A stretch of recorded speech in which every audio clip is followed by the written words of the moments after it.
মাত্র 3 পয়েন্টের জন্য আগেরবার আমরা ডিভিশন একে পৌঁছাইতে পারি নাই, বাট আবারও আমরা খুবই কাছাকাছি চলে আসছি ডিভিশন একের। সো আমাদের 22 পয়েন্ট লাগে। সো 2টা ম্যাচ আমাদের জিততে হবে যেইভাবেই হোক। সো এইখানে আমরা ম্যাচ শুরু হওয়ার পরেই সুন্দর একটা চান্স পাই, বাট গোলকিপার যদিও সেভ করে ফেলে, বাট অপোনেন্ট এখানে মিস্টেক করে হয়তো আমাদের পেনাল্টি দেওয়া দেয় অ্যান্ড এই পেনাল্টি থেকে আমরা একটা গোল স্কোর করে ফেলি। সো 9 মিনিটেই আমরা 1-0 গোলের লিডে যাই। এরপরে আমার মিস্টেক থেকে হইতেছে অপোনেন্ট এখানে একটা গোল স্কোর করে ফেলে, যার ফলে অপোনেন্ট হইতেছে সমতায় ফিরে আসে। অপোনেন্ট গোল করার পর ফুল সেলিব্রেশন দেখাইতেছিল। সো যাই হোক, এরপরে নেইমার থেকে বল পায়া এখানে মাইকেল ওয়েন দারুণ একটা অ্যাঙ্গেল থেকে ফিনিশিং করে ফেলে, মানে এটা গোল হবে আমিও চিন্তা করতে পারি নাই, বাট মাইকেল ওয়েন সুন্দর একটা ফিনিশিং দেয়, যার ফলে আবার আমরা হইতেছে এখানে লিডে যাইতে পারি। বাট এরপরেই অপোনেন্ট সুন্দর একটা থ্রো বলে তার ডেভিড ভিয়াকে বের করে দেয় অ্যান্ড ডেভিড ভিয়ারে কোনোভাবেই আটকাইতেই পারে নাই। সো এখানে স্কোর করে ফেলে। সো আবারও হইতেছে অপোনেন্ট এখানে সমতায় ফিরে আসে। সেকেন্ড হাফে আর দেরি না করে আমার হাতে থাকা সাবের যে অপশন আছে ভিক্টর ওসিমান আর হইতেছে বিনি রে, দুইটারে নামায় ফেলে অ্যান্ড বিনি নামার পরেই ম্যাচের মধ্যে সুন্দর একটা গোল সে স্কোর করতে পারে,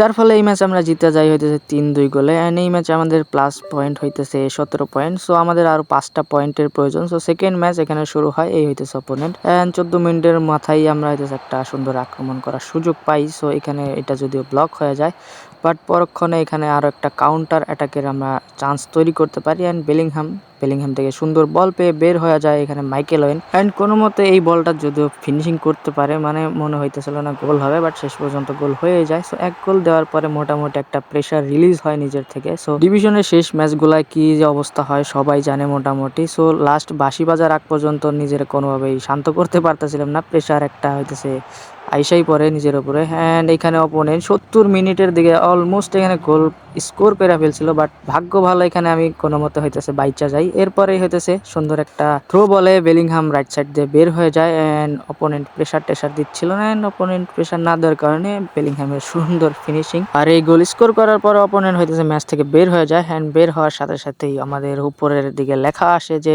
একে প্রমোশন আমাদের হয়ে গেছে। সো কোনো মতে এই সিজনে কষ্ট মষ্ট করে ডিভিশন একে পৌঁছাইতে পারছি। সো আপনাদের কি অবস্থা অবশ্যই জানাবেন।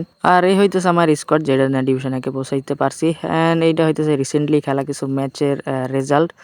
সো এখানে দেখতেই পাচ্ছেন অনেকগুলো ম্যাচ যদিও এই সিজনে হারছি, বাট ফাইনালি আমরা ডিভিশন একে পৌঁছাইতে পারছি, এটাই অনেক। সো যাই হোক, এই ভিডিও আমরা এখানে শেষ করতেছি, দেখা হবে পরবর্তী কোনো ভিডিওতে। ততক্ষণের জন্য বাই বাই, ভালো থাকবেন সবাই, সুস্থ থাকবেন।